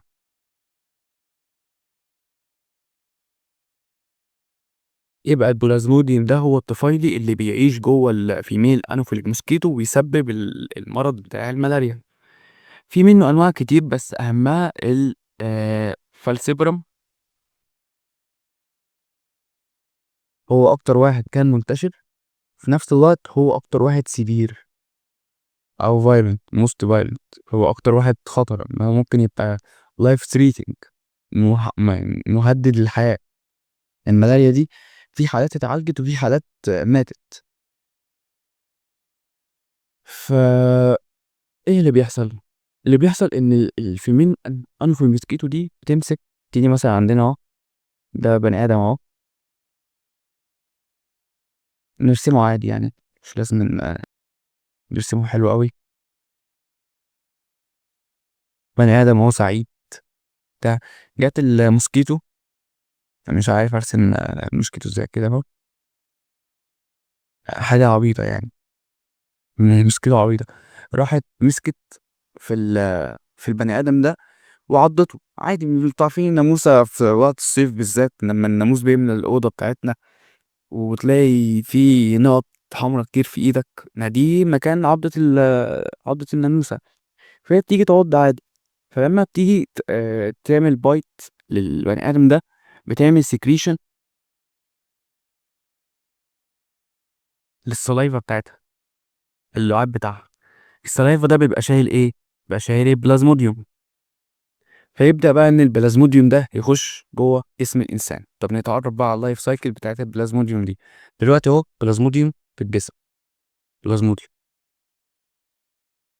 بلازموديوم دخل جسمنا، بيخش على هيئة حاجة اسمها سبوروزايتس. يبقى لو سأل في الامتحان which form is the primary form of the plasmodium in our body أو in the human body، بنقول سبوروزايتس، لأنه بيمر بمراحل تانية بعد كده. طب دخل السبوروزايت ده بيعمل إيه؟ السبوروزايتس بتبقى مترجطة سيل معينة تروح عليها وهي الليفر سيل. يبقى أول ما البلازموديوم بيخش بيبقى في فورم سبوروزايتس، بعد ما دخل خلاص بيروح على الليفر سيل، بيجري في مجرى الدم لحد ما يوصل لليفر سيل، بيقعد في الليفر سيل ستي مثلا 4 مانثس، او بيفضل قاعد في شهور. يعني انت ممكن اصلا، يعني الملاria مش منتشره في مصر دلوقتي خالص يعني، ما تخافوش. بس انت ممكن تبقى قاعد كده في امان الله، يبقى جوه الليفر سيل بتاعك في سبوروزايتس بلازموديوم قاعده جوه سي 4 مانثس من غير ما يظهر اي حاجه. وبتعمل ايه؟ بتريبروديوس، بتتكاثر asexually، بتقعد تتكاثر تتكاثر تتكاثر وتكتر من الأعداد بتاعتها، عشان لما تعمل انفكشن بقى يعني ايه، يبقى انفكشن كده بضمير، مش سبوروزايت واحدة ولا اتنين بس اللي يعملوا انفكشن. بعد ما يعملوا ريديوس asexually ويتكاثروا وبتاع، يرجعوا بقى على البلاد تاني، يرجعوا على مجرى الدم. يتارجتوا ايه؟ يتارجتوا الار بي سيز. ايه الار بي سيز دي؟ اللي هي ريد بلاد سيلز، خلايا الدم الحمراء اللي بتبقى شايله الاكسجين. بعد ما بتروح على الار بي سيز بتعمل ايه؟ او نسينا خطوه الاول، نسينا خطوه مهمه مش عايز نسيتها. لما بتروح البلد هي بتروح في فورم اسمها ميروزويتس،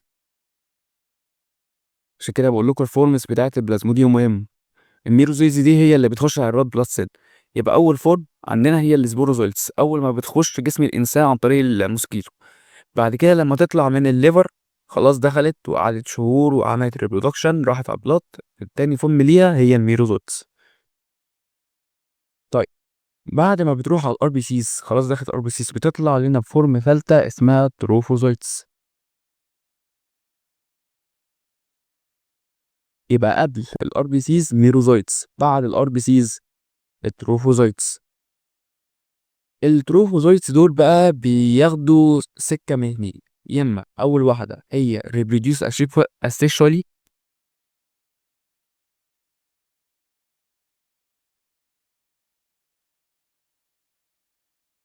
تقعد تتكاثر تتكاثر تتكاثر كتير جوه الريد بلاد سيل، وبعدها بتنزل تاني يعني مثلا الريد بلاد سيل، ولنفترض ان هو يقدر يشيل جواه 10 تروفوزويتس. فالتروفوزويتس دي فضلت تتكاثر لحد ما وصلت 13 14. هل الريد بلاد سيل هتقدر تفضل شايلاها؟ لا، مش هتقدر، فبتقوم رميها في الدم تاني، بيطلعوا 14 ايه ميروزويتس. طالما طلعت بره الريد بلاد سيل تبقى ميروزويتس. يبقى ريبروديوس اسيكشوالي لحد ما تطلع لنا عدد كتير تاني من الميروزويتس. يا اما السكه التانيه وهي انها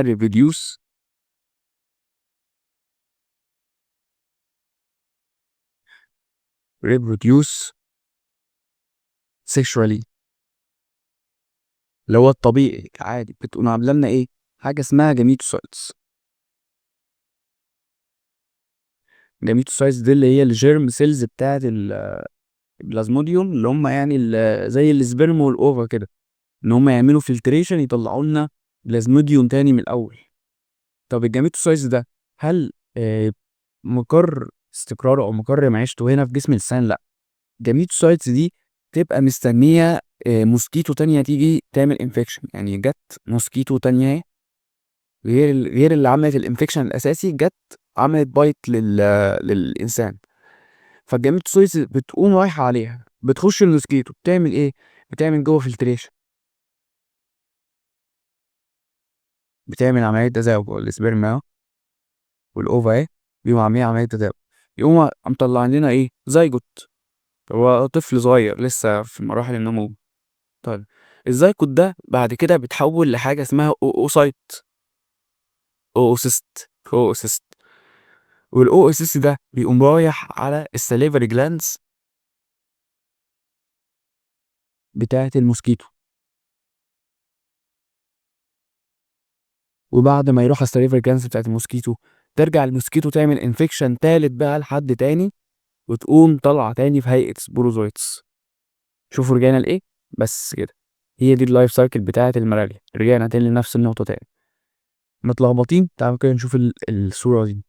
عندنا اول حاجه قلنا ان الموسكيتو انجكتس ذا باراسايت وان ات بايتس ذا هيومن. موسكيتو جت عضت الانسان، فقامت منزله في السلافيا بتاعتها السبوروزويتس.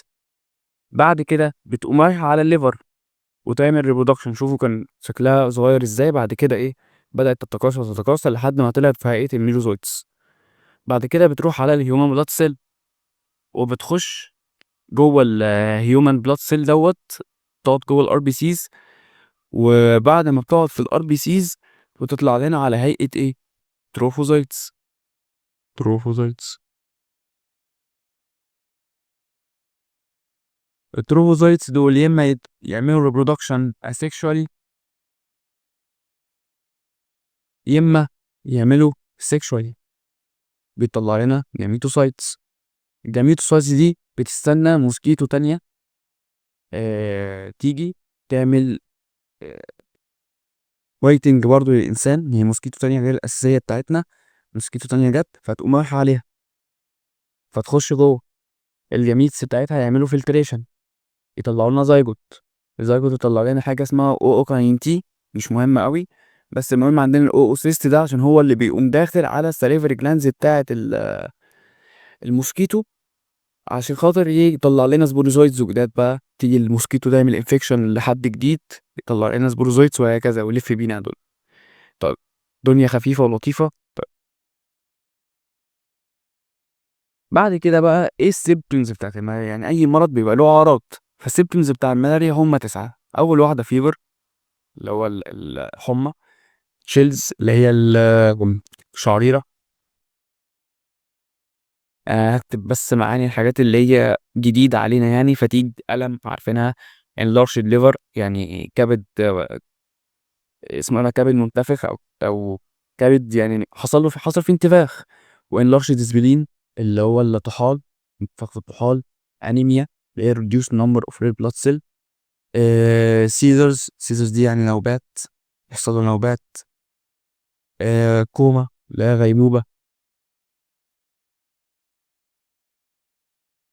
وكندي فيلر اللي هو فشل الكلى.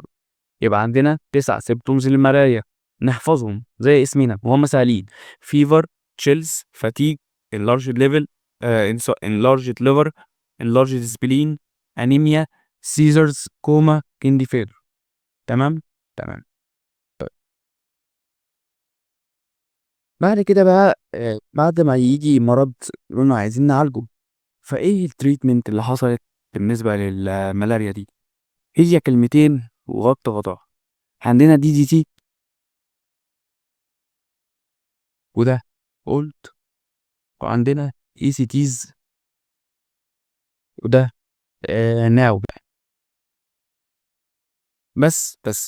بس يعني مش بس أوي، يعني نفهم ده ايه وده ايه. الDTT ده والECTs دول برضو هما الاتنين chemical compounds.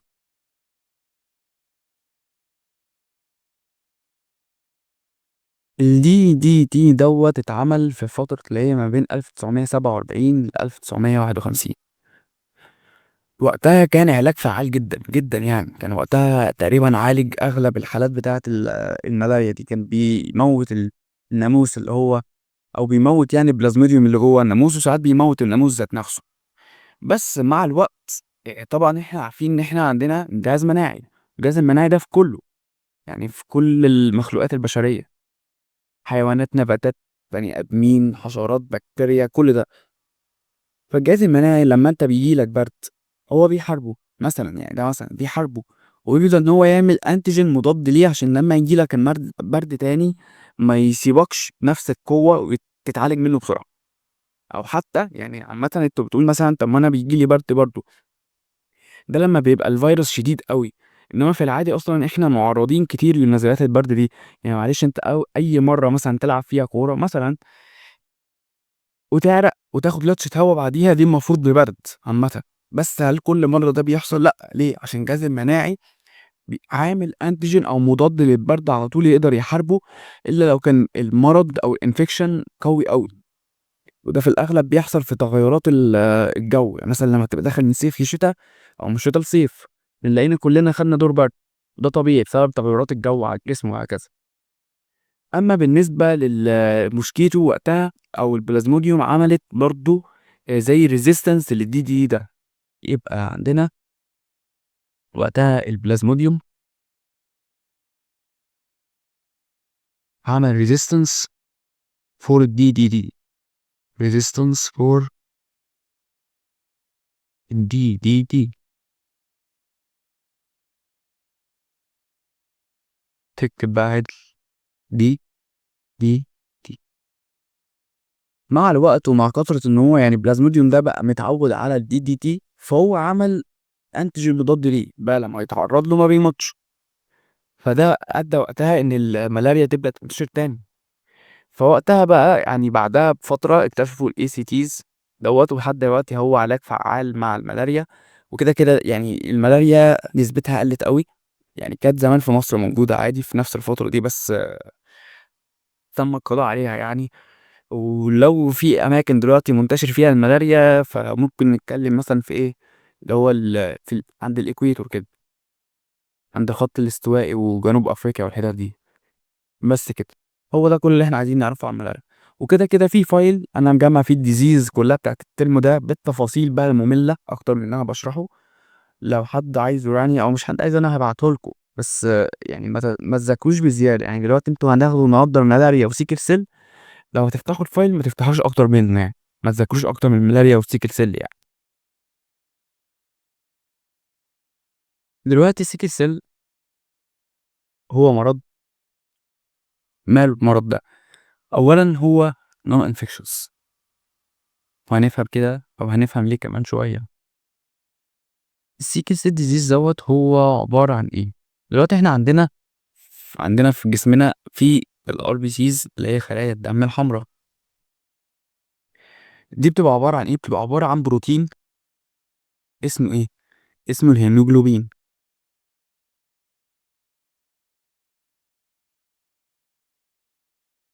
الهيموجلوبين في او الاول. الهيموجلوبين دوت هو عبارة عن ايه؟ عن اكسجين كارير، O2 كارير، بيوصلها بقى تو لانجز، قصدي تو بودي، من لانجز تو بودي.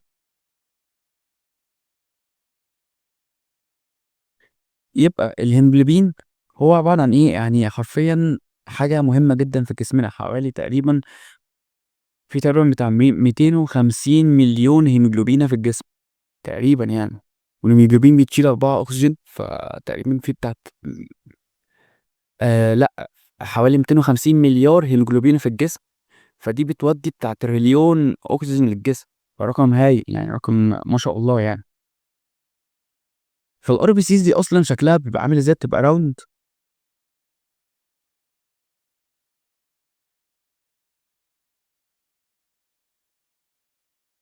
اند فليكسبل. بتبقى مدورة وفليكسبل، اللي هي سهلة التاني سهلة الحركة، بحيث إنها تمشي في البلاد فيزل بسهولة. ده بلاد فيزل أهو، دي الRBCs جواه، بتتحرك عادي بسهولة جدا. طيب لما بيحصل عندنا mutation يعني خلل أو ضار في الكروموسوم رقم كام؟ رقم 11، نمبر 11، NRBCs أو N هيموجلوبين بقى تحديدا، هيموجلوبين.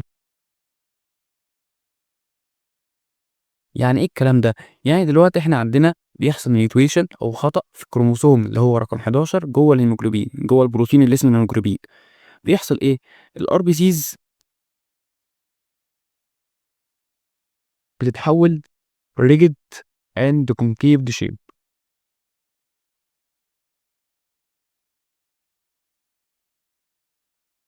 تبقى عاملة كده أهو، كده أهو زي الموزة. السيكل سيل دي بيشبهوها زي الموزة، وسيكل دي يعني اللي هو مش فاكر اسمه ايه في العربي، بس هو الفلاحين بيستخدموه في الزراعة، ده تقريبا منجل حاجة زي كده، أو الفاس بيبقى شكله عامل كده. لا كده ليه كونكيف شيب ويبقى عامل كده فاس اهو. فهو ده شكل السيكل سيل. يعني من الآخر يا جدعان، السيكل سيل ده هو مرض بيحصل في خلايا الدم الحمراء، بيغير شكلها من راوند وفليكسيبل اللي هو الشكل الطبيعي بتاعها لشكل ريجيد وكونكيف دي شيب، شكله عامل كده.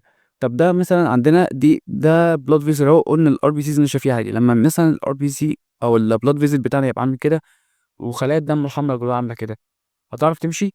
لا. هو ده المرض بيخلي الريد بلاد سيلز مش عارفه تتحرك في الاوعيه الدمويه، فده بيسبب مشاكل في نقل الاكسجين وهكذا. يعني احنا دلوقتي عندنا اهو بيقول لك ايه: السيكل سيل ديزيز prevents oxygen from reaching the spleen, liver, kidneys, lungs, heart or other organs، كل الاورجنز بتاعت الجسم. وده بيسبب a lot of damage، لان من غير اكسجين ايه؟ السيلز هتموت، ولما الخلايا تموت ده طبعا هنموت احنا كمان. مثلا عندها اكزامبل ان السبلين دايما بيبقى destroyed في المرضى دول، وده اللي بيحصل يعني بينتج عنه لوس في الاميون فانكشن. الطحال بيبقى له immune function او دور مناعي كبير، فده هيسبب ايه؟ ضعف في الاميونيتي، weaken او weakness in immunity. بيقول ليه كمان الريد blood cells of patients with sickle cell disease don't live as long as healthy red blood cells. طبيعي، لان هو اصلا هي حصل فيها انفكشن ضراء، فدول بيحصل عندهم ايه؟ انيميا. انيميا قلنا اللي هو ايه؟ آه، نسبة كرات الدم الحمراء قليلة. والديزيز ده دايما بيبقى مربوط بالسيكل سيل، يبقى انيميا مربوطة بالسيكل سيل. بيقول لك when sickle shaped red blood cells get stuck in blood vessels this can cause episodes of pain، رجع، cold crisis. other symptoms برضو موجودة اللي هو delayed growth وستروكس وجودنس، يروش هيو to the skin و eyes because of liver damage، بيحصل زي اصفرار كده في الجلد وفي العين. يعني هي ديت السيمبتومز بتاعت السيكل سيل. وده عندنا شكلها اهو، ده السيكل سيل، ده شكلها. وده الريد بلاد سيل. شايفين السيكل سيل عامله زي المنجل كده، ليها كونكيف شيب، فدي مش هتعرف تتحرك اصلا في الدم عامه يعني. ف علشان كده هي بتسبب بقى ويكنس في الاميونيتي، ما بتوصلش اكسجين كويس للاورجانز وهكذا.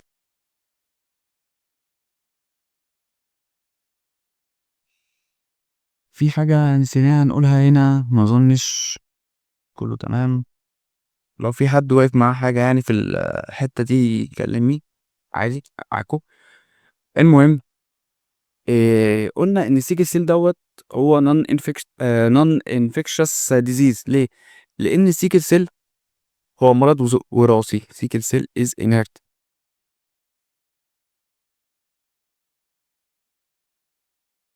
مرض وراثي.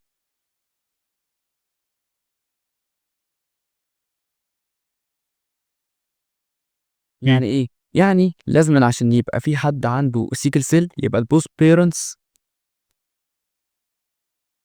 لو هم الاب والام عندهم defective copy of the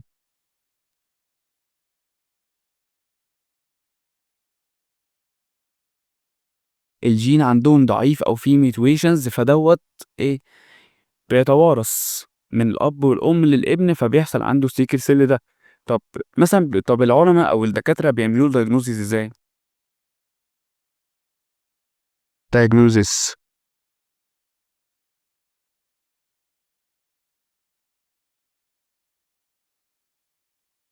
النيو بورنز او الناس اللي هم لسه مولودين جديد بيعمل لهم سيمبل بودي تيست، سيمبل بلاد تيست، عادي يشوف اذا كان عنده سيكل سيل ولا لا. لو تمام، مثلا الميوتيشن ده حصل في الكبر، بيعملوا ايه؟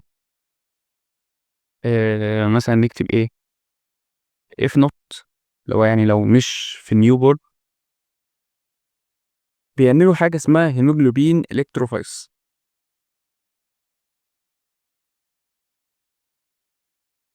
وده بيبقى تيست في الهيموجلوبين ذات نفسه، الكترو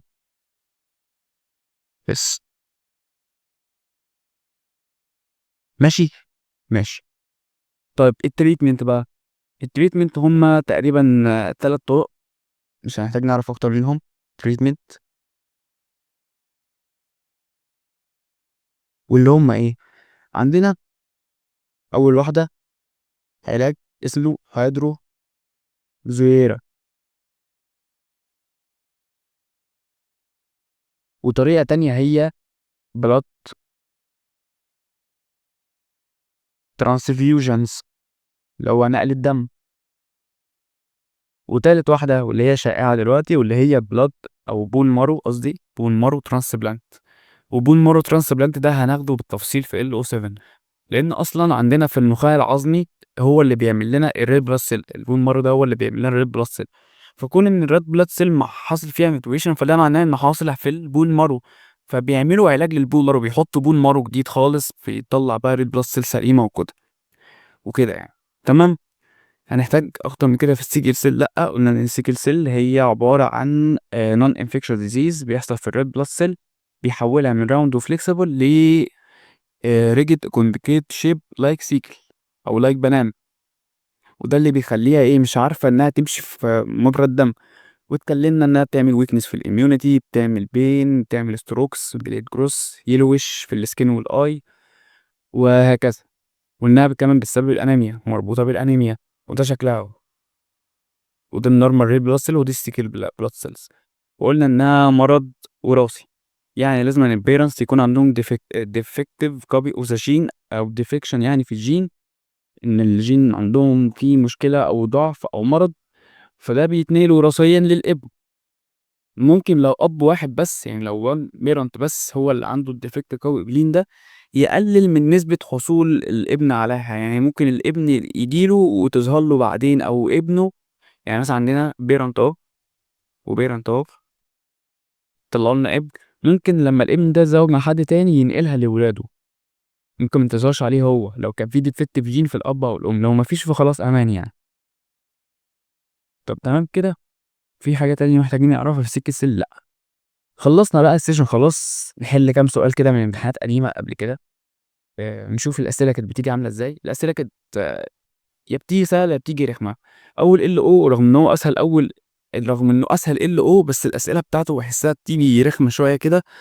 بس عامة أنا مجمع لكم امتحانات قديمة وأسئلة قديمة، والتست بانك أنا جايبه من كامبل ومن اوبن سورس على النت وحاجات كتير يعني. بص احنا ال او دوت هنفرتكه حل، هو اي ال او تاني في المنهج عندنا يعني. طيب اول سؤال عامه بيقول which of the following figures are true about the infection of disease of a person suffers from sickle cell anemia. وجايب لنا 3 جرافس. اول واحد سيكل سيل انيميا مع الملاريا، والتاني مع مرض اسمه تايفويد، والتالت مع تايفويد برضه، والرابع مع الملاريا.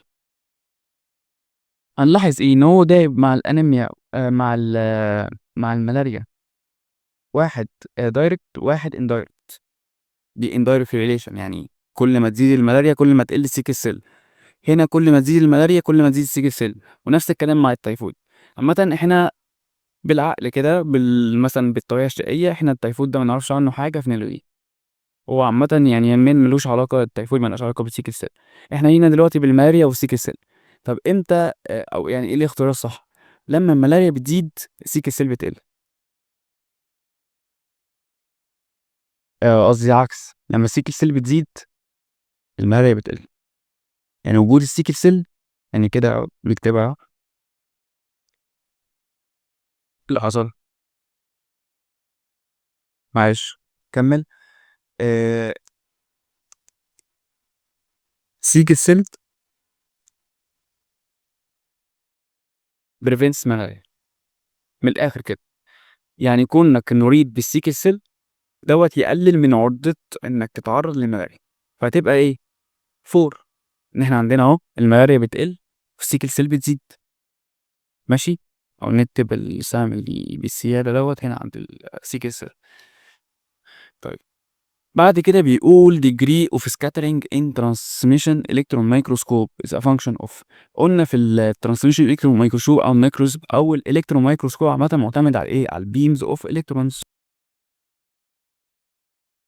واللي هي جاية منين؟ جاية من الاتومز. طيب عندنا بيقول wavelength of electron beam او number of atoms that lie in the electron path، number and mass of atom that lie in the electron path، ولا الماس of atom بس. بالطريقة الشقية فاحنا دايما بنختار حاجة متجمعة اللي هي سي. طب هل هي سي صح؟ اه هي صح. طب ليه بقى لو هنفهمها؟ عشان خاطر عندنا دلوقتي في الالكترون باص بتاعنا، علشان تطلع هاي ماجنيفيكيشن باور، احنا اصلا قلنا الالكترون مايكروسكوب ده وظيفته ايه، او بيفرق ايه عن اللايت؟ ان هو بيدي ماجنيفيكيشن اعلى. فعشان يكبر الماجنيفيكيشن باور ده هو محتاج هاي نمبر اوف اتومز، وفي نفس الوقت ال ال variety of mass of atom.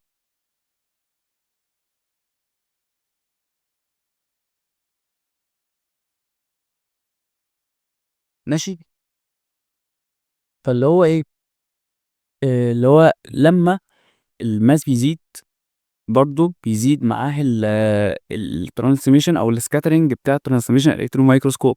فالترانسميشن الكترون مايكروسكوب السكاترنج بتاعه فانكشن في ايه؟ في النمبر اند ماس اوف اتومز that lie in the electron box. طيب بعد كده بيقول a student is trying to view a sample of Sheik's cells. مش مهم ايه دي، بس المهم ان هو عايز يشوف سامبل using a wet slide mount، يعني شريحة مبلولة. Which of the following statements is an advantage of using a wet mount؟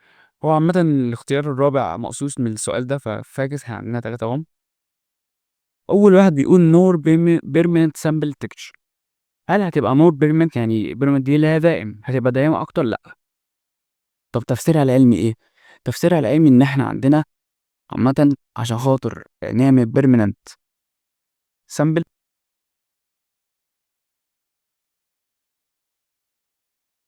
لازما ما يبقاش فيها مية، don't contain water، وكمان بنستخدم صبغات use fixation and stay. صبغات بقى، صبغة حمراء صبغة خضراء أيا كانت لون الصبغة، علشان خاطر نحافظ على العينة تفضل دايما معانا فترة قبل ما تبوظ أو تنكمش أو تموت. فإن احنا ناخد من ويت سلايد ماونت مور بيرمننت، لأ غلط. ماجنيفيكيشن اوف سبيسمنت، لأ برضو دي معتمدة على الأوبجيكتيف لينس والأي بيس، يبقى فلاتنز ذا سبيسمنت. عامة الويت سلايد ماونت دي بنستخدمها في إيه؟ هي بتبقى في الليفنج سيل. عامة اغلب العينات اللي بتاخدها بالميكروسكوب بتبقى اصلا ماتت وبيحصل لها فيكسيشن عن طريق بارافين واتس وحوارات كده غريبه، يعني مش عليكم هتاخدوها لو دخلتوا طب يعني. بس المهم يعني ان هو اصلا العينه في الاغلب بتبقى ميته. انما لو احنا عايزين نشوف عينه لسه حيه نشوفها بسرعه وهي لسه عايشه لسه وهي بجسم الانسان، فبناخد الويت سلايد ماونت ديت بتخلي ايه، بتفلاتن السبايسمنت، بتخليها مفروده كده. وكمان بيبقى المده صغيره مش كتير، فمش هينفع معاها بيرمننت ولا حتى الماجنيفيكيشن مالوش علاقه، فهي تبقى فلاتن ذا سبيسمن. بس كده؟ لا لسه في سؤال كمان. في سؤال هي كمان حلو بس سؤال سهل يعني. the vector of transition of malaria disease ازاي هي محدوده اصلا الموسكيتو؟ احنا اصلا قعدنا ازاي ان لما قلنا الموسكيتو والانوفيل موسكيتو والفيميل، المهم بس انها تبقى فيميل انوفيل يعني، عشان هو ممكن السؤال ده يجيبه هو سهل، بس يقول لك بقى male anophil female anophil ويجيب أنواع تانية من الموسكيتو في الاختيارات، فنبقى عارفين إنها female anophil. بس كده خلّصنا. كده خلّصنا خلاص. السيشن يا رب تكون كانت لطيفة ولذيذة عليكم يعني، وإن شاء الله ينزل بقى السيشن الحل نحل فيها على الLO دوّة على اللي شرحناه، وهينزل كمان بقى على الجروب بتاع الannouncement الPDF بتاع الشرح وPDF الحل وtest bank على الLO كامل كمان غير اللي إحنا هنحله في سيشن الحل. فلو ما دخلتوش جروب الannouncement هيبقى لينكه في الdescription إن شاء الله، واشوفكم السيشن الجاية يوم الأربع الجاي، والسلام عليكم ورحمة الله وبركاته.